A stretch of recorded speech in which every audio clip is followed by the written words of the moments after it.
Hello bachcho, today I am going to start your 11th chapter, force and pressure. Okay, this is your first chapter from physics section. Physics section से आपका ये पहला chapter होगा, ठीक है। तो सबसे पहले हम लोगों को यहाँ पे फोर्स एंड प्रेशर में फोर्स के बारे में जानना है कि फोर्स क्या होता है।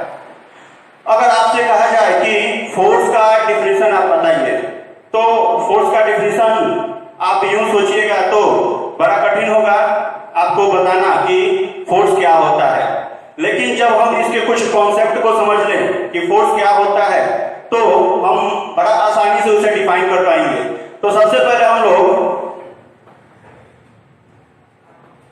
कॉन्सेप्ट ऑफ फोर्स के बारे में जान लें, ठीक है ना। कॉन्सेप्ट ऑफ फोर्स के कॉन्सेप्ट के लिए हम यहां पे क्या कर रहे हैं कि एक टेबल बना रहे हैं, ठीक।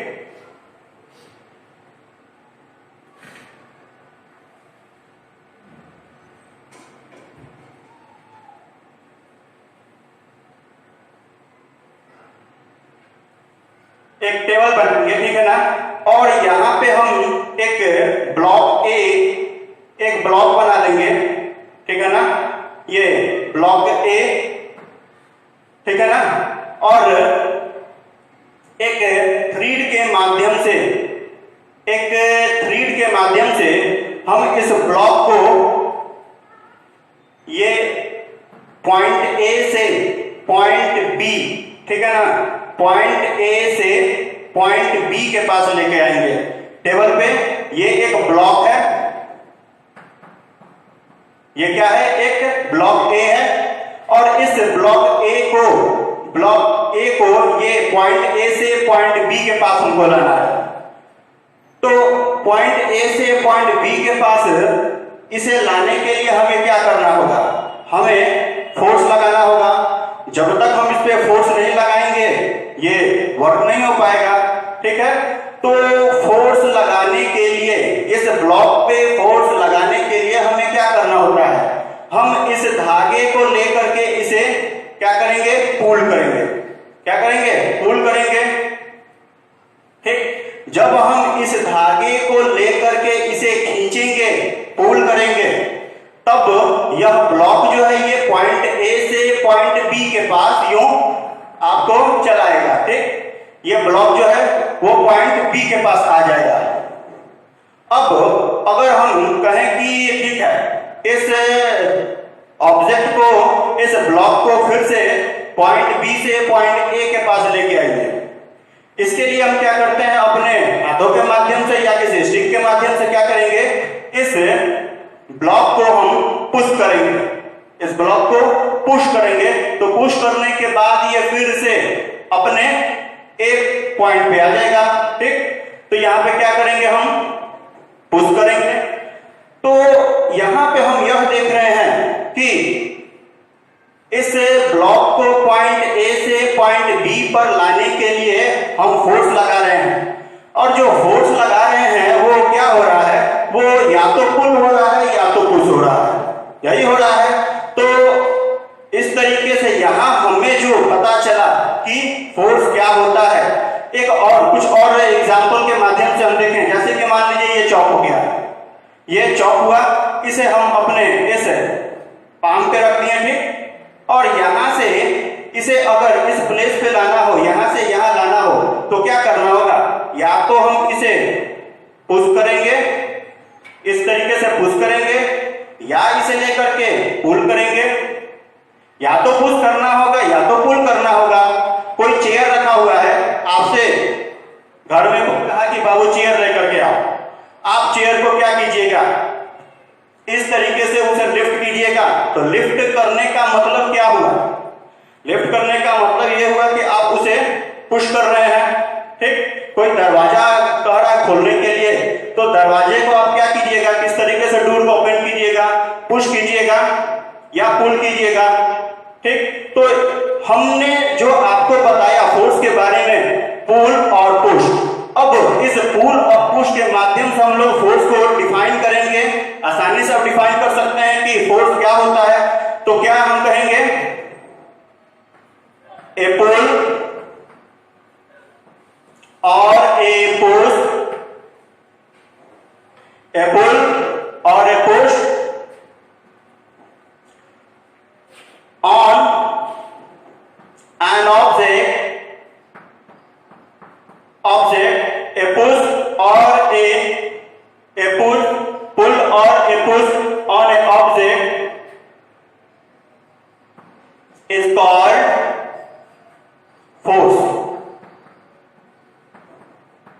आया समझ में? फोर्स क्या होता है? What is force? A pull or a push on an object is called force. हमने आपको यहाँ पे कंसेप्ट के माध्यम से बताया कि फोर्स किसे कहा जाता है। जब आप किसी ब्लॉक को पुश कीजिएगा या पुल कीजिएगा, मतलब कि क्या आपने फोर्स लगाया वहां पे, तो इसे हम क्या कहेंगे? फोर्स कहेंगे। अब हम लोग यहाँ पे यह समझेंगे कि फोर्स तो हम यहां समझ गए, तो फोर्स लगा के क्या किया जा सकता है, इसके इफेक्ट क्या होंगे। तो इफेक्ट ऑफ फोर्स हम जाने। Effect of force,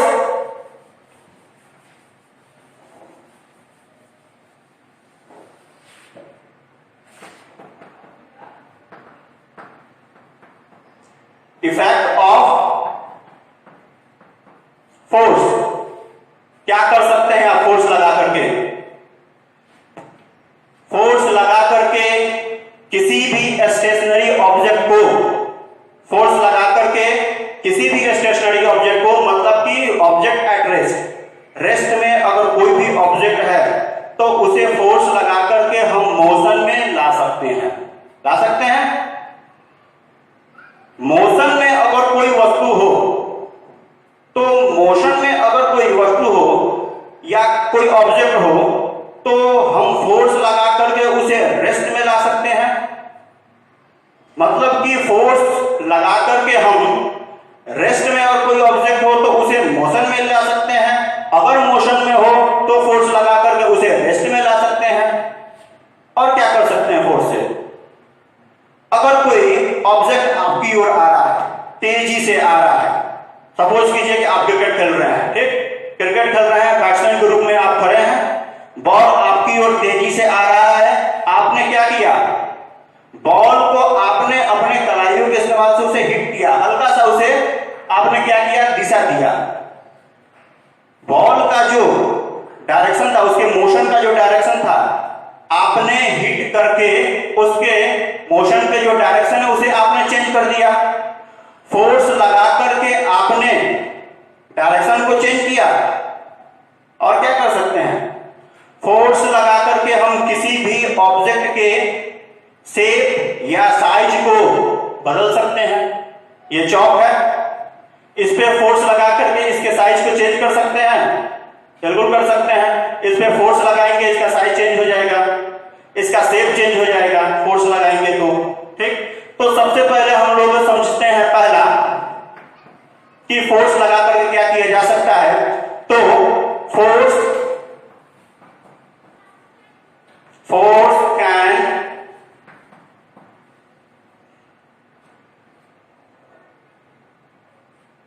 cause motion, force can cause motion of a stationary object,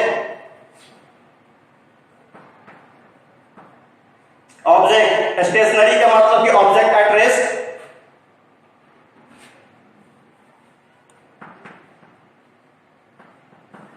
object at rest मतलब कि रेस्ट में अगर कोई ऑब्जेक्ट हो तो उसे हम मोशन में ला सकते हैं। एग्जाम्पल के रूप में आप चेयर का एग्जाम्पल लीजिए। अगर कोई चेयर रेस्ट में है तो हम उसे मोशन में ला सकते हैं फोर्स लगा करके।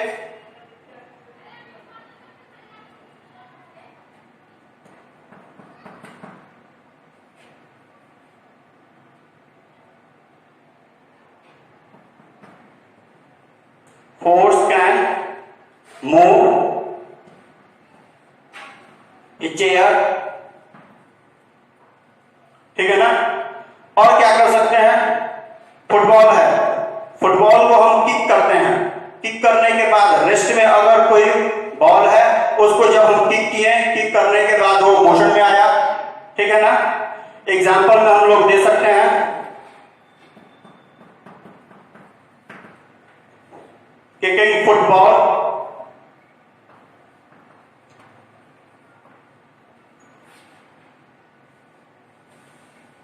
जब हम किक करते हैं तो किक केवल लिखते हैं किक, तो उसे हम मोशन में ला सकते हैं। इस तरीके से बहुत सारे एग्जांपल हैं, आप खुद दे सकते हैं, ठीक। तो फोर्स के द्वारा हम स्टेशनरी ऑब्जेक्ट को, जो ऑब्जेक्ट रेस्ट में है, उसे मोशन में ला सकते हैं। दूसरा क्या कर सकते हैं, force can stop, force can stop a moving object,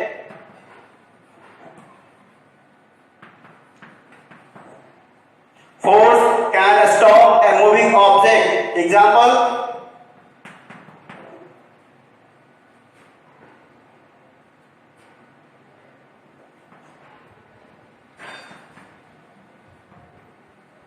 goalkeeper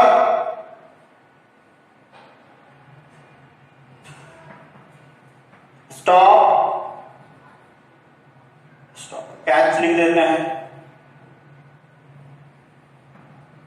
catch ball,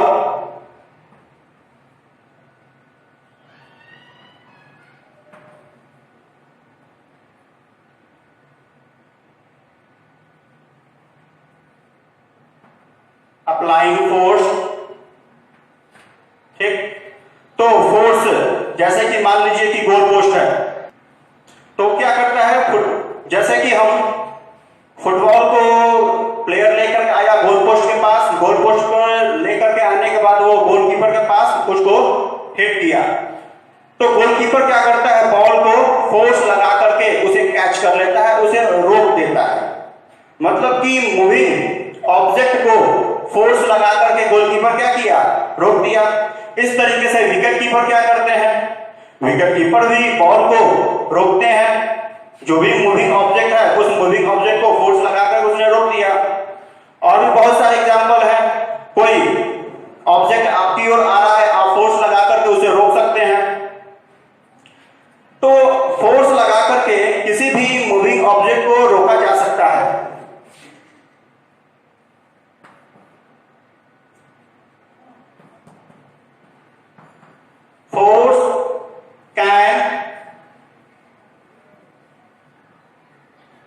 force can change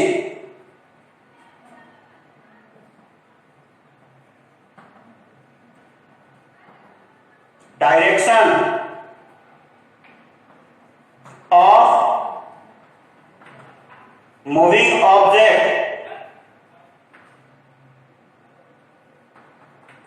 ठीक है ना। फोर्स किसी भी मूविंग ऑब्जेक्ट के डायरेक्शन को चेंज कर सकता है। कोई बॉल आपकी ओर आ रहा है या कोई ऑब्जेक्ट आपकी ओर आ रहा है, आप फोर्स लगा करके उसके डायरेक्शन को चेंज कर सकते हैं, ठीक। आप फोर्स लगा करके उसके डायरेक्शन को चेंज कर सकते हैं।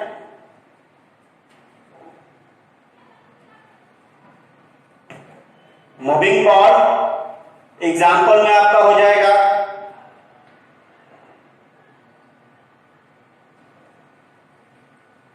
और एनी ऑब्जेक्ट।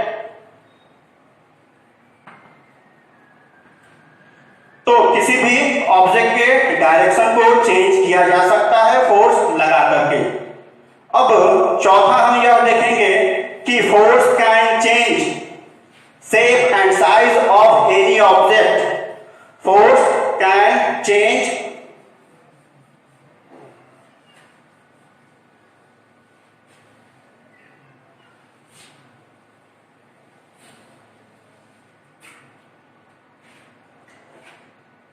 चौथा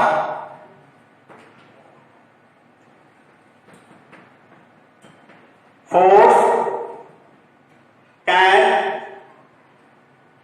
change shape and size of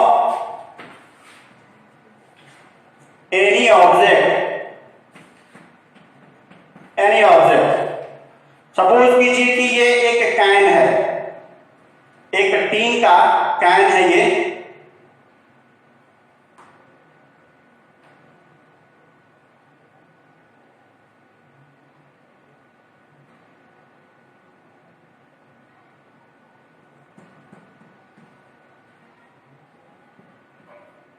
tin का कैन है, इस पे आपने फोर्स लगाया। फोर्स लगाने के बाद क्या होता है, फोर्स लगाने के बाद यह नीचे की ओर दब जाएगा। फोर्स जैसे लगाइएगा नीचे की ओर दबेगा, ये पुश होगा। तो इस तरीके से आपने फोर्स लगा करके इसके शेप और साइज दोनों का आपने क्या किया, चेंज कर दिया। ये चौक है, इस चौक को, ये चौक है, ठीक है ना, इस चौक को हमने फोर्स लगाया, फोर्स लगा करके इसके शेप और साइज को चेंज कर दिया। तो इस तरीके से कुछ एग्जांपल हैं जिसके माध्यम से आप ये समझ सकते हैं कि फोर्स लगा करके किसी भी ऑब्जेक्ट के शेप और साइज को बदला जा सकता है। प्रायः स्कूल में बच्चे खेलते खेलते क्या करते हैं, बेंच को तोड़ देते हैं, फोर्स लगता है, फोर्स लगने के कारण क्या हुआ, बेंच ब्रेक हो जाता है, उसका शेप चेंज हो जाता है, साइज चेंज हो जाता है। तो इस तरीके से हमने इफेक्ट ऑफ फोर्स के बारे में जाना कि फोर्स क्या कर सकता है। अब हम लोग यूनिट समझेंगे इसका, unit of force. Unit of force क्या होता है, न्यूटन होता है। फोर्स का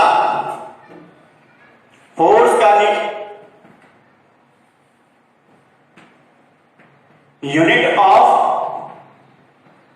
फोर्स क्या होगा, यूनिट ऑफ फोर्स क्या होगा, यूनिट ऑफ फोर्स न्यूटन होता है। एसआई यूनिट, एसआई यूनिट क्या होगा, SI unit of force Newton होता है, जिसे कैपिटल एन से डिनोट किया जाता है। फोर्स का यूनिट न्यूटन होता है। अब हमने आपको ये कहा न्यूटन, तो न्यूटन क्या होगा ये आपको शायद समझ में नहीं आ रहा है, क्योंकि आपने इसे फील नहीं किया है। आपने 1 केजी क्या होता है यह आप जानते हैं, 1 लीटर क्या होता है आप ये जानते हैं, 1 मीटर क्या होता है आप ये जानते हैं, क्योंकि आपने इन सभी चीजों को मेजर करते हुए देखा है और आपने अनुभव किया हुआ है। अब आपसे पूछा जाए कि 1 न्यूटन, अगर आपको 1 न्यूटन फील करना है तो क्या करना होगा, आपको कुछ नहीं करना है, इस तरीके से आप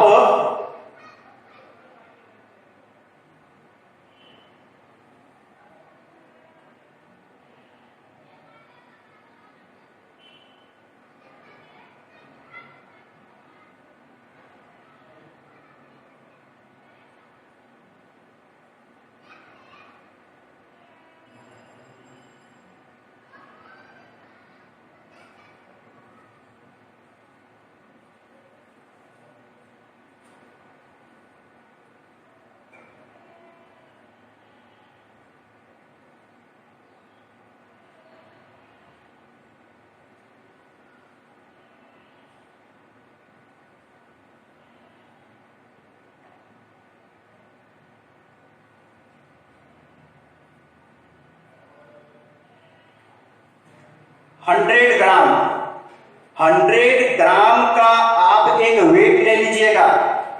100 ग्राम के वेट को आप अपने हाथों पे इस तरीके से रखिए और 100 ग्राम के जो वेट है उसके कारण आपके हाथों पे जो फोर्स लग रहा है वो फोर्स क्या होगा, 1 न्यूटन होगा। वो फोर्स क्या होगा, 1 न्यूटन होगा। अब इस तरीके से आप समझ लिए कि 1 न्यूटन क्या होगा, 100 ग्राम का एक वेट लीजिए और उसे अपने हाथों पे रखिए, आप जो फोर्स फील कीजिएगा वो 1 न्यूटन होगा। तो इस तरीके से अगर हम यह कहें कि 1000 किलोग्राम फोर्स बराबर क्या होगा, 1000 किलोग्राम फोर्स बराबर हो जाएगा आपको 9.8 न्यूटन, अप्रॉक्स इसको 10 न्यूटन माना जाता है, ठीक है ना, 10 न्यूटन लिख देते हैं, अप्रॉक्स ये 10 न्यूटन ही होगा, ठीक। एक 1000 kilogram force also 1 kg force 9.8 Newton आपका हो जाएगा, और 1000 ग्राम फोर्स बराबर 1 किलोग्राम फोर्स हो जाएगा, ठीक।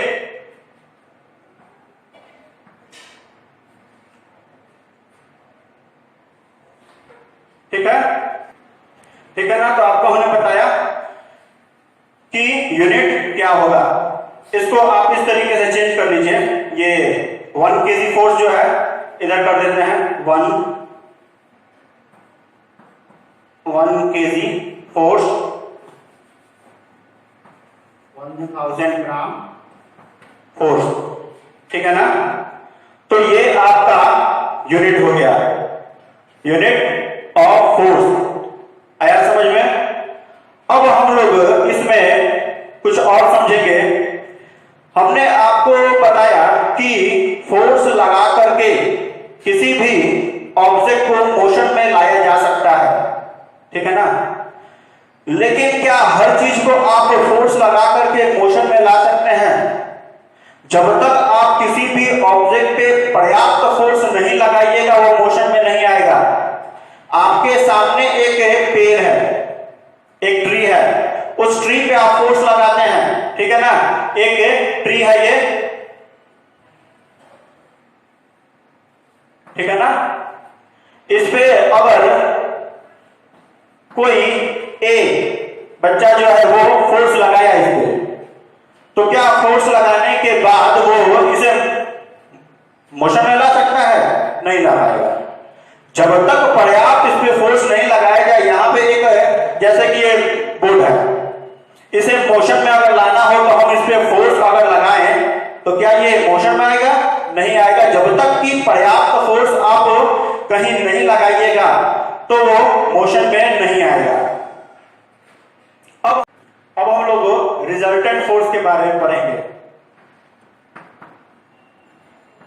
रिजल्टेंट फोर्स, इसे नेट फोर्स भी कहा जाता है। रिजल्टेंट फोर्स को नेट फोर्स भी कहेंगे। हमने आपको बताया कि कोई हेवी ऑब्जेक्ट है, कोई हैवी ऑब्जेक्ट है, जैसे कि हमने आपको वॉल का एग्जांपल दिया या ट्री हो गया। आप वॉल पे फोर्स लगाते हैं, फोर्स लगाने के बाद वॉल जहां है वही रहता है, आप उसका कुछ नहीं कर पाएंगे। कोई ट्री है, आप उसको फोर्स लगा रहे हैं, फोर्स लगाने के बाद वो ट्री जो है वो जहां पे है वही है।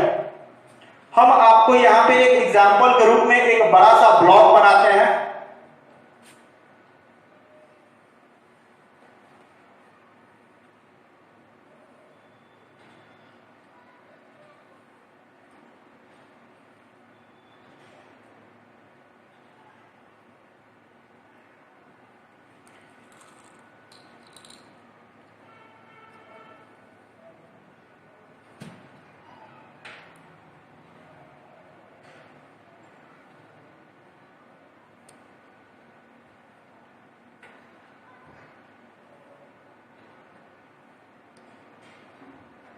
एक बड़ा सा ब्लॉक है, ठीक है ना, हेवी ब्लॉक है। अब इस ब्लॉक पे कोई लड़का ए इस पे फोर्स लगाया। फोर्स उसने क्या किया? 40 न्यूटन का फोर्स लगाया इसने। 40 न्यूटन के फोर्स लगाने के बाद ये ब्लॉक जहां था वही है, कहीं नहीं हिला। दूसरा बच्चा भी आया हेल्प के लिए, वो भी फोर्स लगाया। इनसे ज्यादा मजबूत बच्चा आया, वो क्या किया, वो 50 न्यूटन का फोर्स लगा दिया। थोड़ा सा ब्लॉक जो है वो थोड़ा हिला, लेकिन अभी और फोर्स इस पे लगाना होगा। एक बच्चा सी भी आया और वो 60 न्यूटन का फोर्स इस पे लगाता है। अब यह ब्लॉक जो है वो आसानी से इजीली मूव करने लगा। ये जो हैवी ब्लॉक जो है ये मूव करने लगा। तो नेट फोर्स कहिए या रिजल्टेंट फोर्स कहिए, ठीक है ना। रिजल्टेंट फोर्स क्या होगा, रिजल्टेंट फोर्स क्या होगा, 40 plus 50 plus 60 Newton.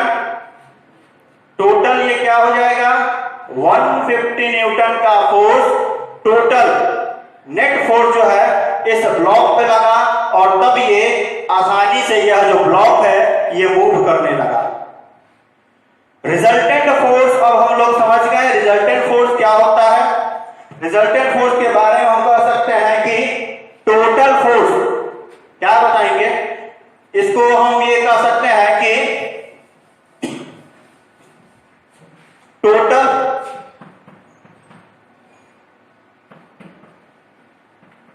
Force, total force applied on the heavy block is known as resultant force or net force।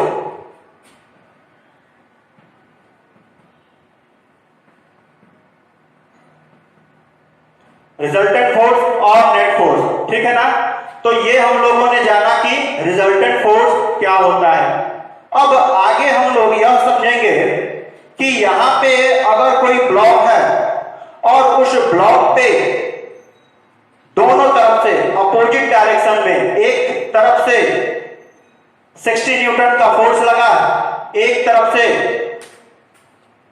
50 Newton का फोर्स लगा, तो क्या होगा। मतलब कि अब हम लोग यहां पे बैलेंस्ड फोर्स और अनबैलेंस्ड फोर्स के बारे में जानेंगे, ठीक है ना। बैलेंस फोर्स के बारे में आपको बता रहे थे कि बैलेंस फोर्स क्या होता है। When two equal force act on an object in the opposite direction, the resultant force become zero and the object does not move. कोई ऑब्जेक्ट यहां पे है,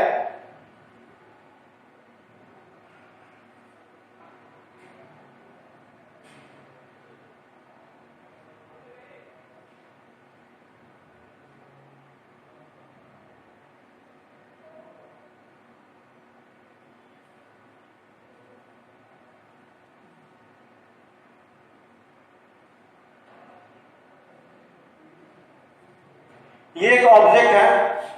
इस ऑब्जेक्ट पे कोई बच्चा ए यहां से फोर्स लगाया 50 न्यूटन का, फिर यहां एक बच्चा, कोई लड़का बी है, ठीक है ना, बी है, और वो भी 50 न्यूटन का फोर्स लगा रहा है। जब 50 न्यूटन का फोर्स आप अपोजिट डायरेक्शन में इक्वल फोर्स जब लगाएंगे तो नेट फोर्स क्या होगा, नेट फोर्स देखें क्या होगा, रिजल्टेंट फोर्स या नेट फोर्स आपका क्या होगा, 50 माइनस 50 न्यूटन बराबर 0 न्यूटन। आपने फोर्स क्या लगाया? 0। जब आपने 0 फोर्स लगाया तो क्या ये ऑब्जेक्ट मूव करेगा? नहीं करेगा। जब नेट फोर्स 0 हो रहा है, जब नेट फोर्स 0 हो रहा है तो फिर ये ऑब्जेक्ट कैसे मूव करेगा? नहीं मूव कर पाएगा। ठीक है ना? अब हम लोग समझेंगे, बैलेंस समझ गए, अनबैलेंस्ड फोर्स क्या होगा?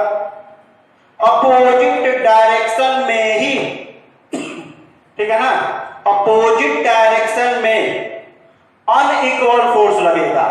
अनइक्वल फोर्स 50 न्यूटन इधर है, इधर 30 न्यूटन हो जाएगा, 40 न्यूटन हो जाएगा।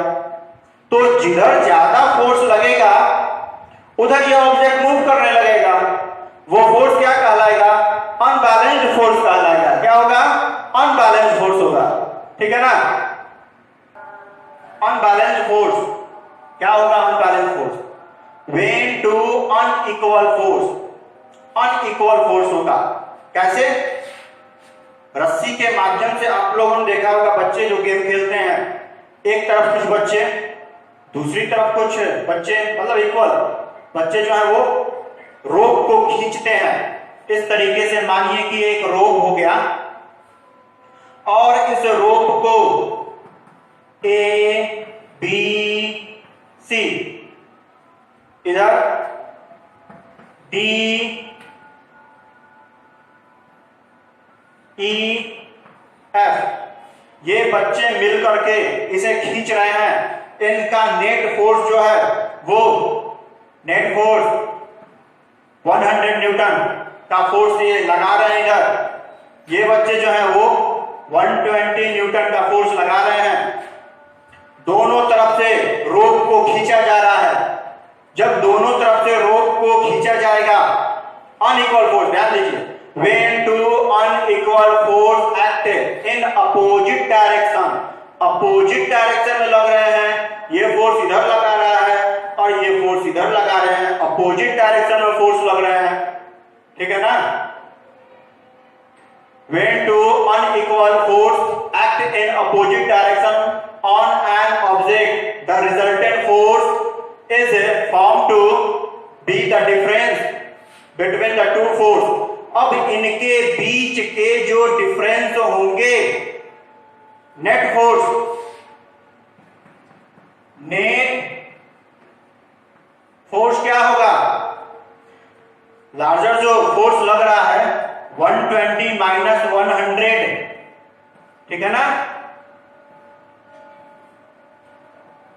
20 न्यूटन के फोर्स आपको ये इस डायरेक्शन में 20 न्यूटन के फोर्स लग जाएंगे। अब जब 20 न्यूटन का फोर्स इस डायरेक्शन में लग रहे हैं, it moves the object in the direction of the larger force. कहां मूव करेगा? जहां लार्जर फोर्स होगा, जहां लार्जर फोर्स होगा उसी डायरेक्शन में इस ऑब्जेक्ट का या रोप जो खेल रहे हैं वो मूवमेंट जो है वो जहां लार्जर फोर्स होंगे वहां पे इसका मूवमेंट होगा। तो आज के लिए हम यहीं पे रोक रहे हैं, ठीक है ना? फिर अगले पार्ट में हम लोग टाइप ऑफ फोर्स के बारे में पढ़ेंगे कि फोर्स के टाइप कितने होते हैं, थोड़ा सा आपको बता देते हैं। अगले वीडियो में मैं इसको डिफाइन करूंगा। फोर्स को फिर दो भागों में बांटा गया, कॉन्टैक्ट फोर्स और नॉन कॉन्टैक्ट फोर्स। ठीक है ना? आपको बताया गया कि फोर्स जो है वो तभी लगता है जब दो ऑब्जेक्ट इंटरेक्ट करते हैं।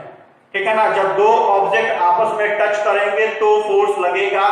लेकिन यहां पे और थोड़ा और बता रहे हैं टाइप ऑफ फोर्स में, कॉन्टैक्ट फोर्स और नॉन कॉन्टैक्ट फोर्स।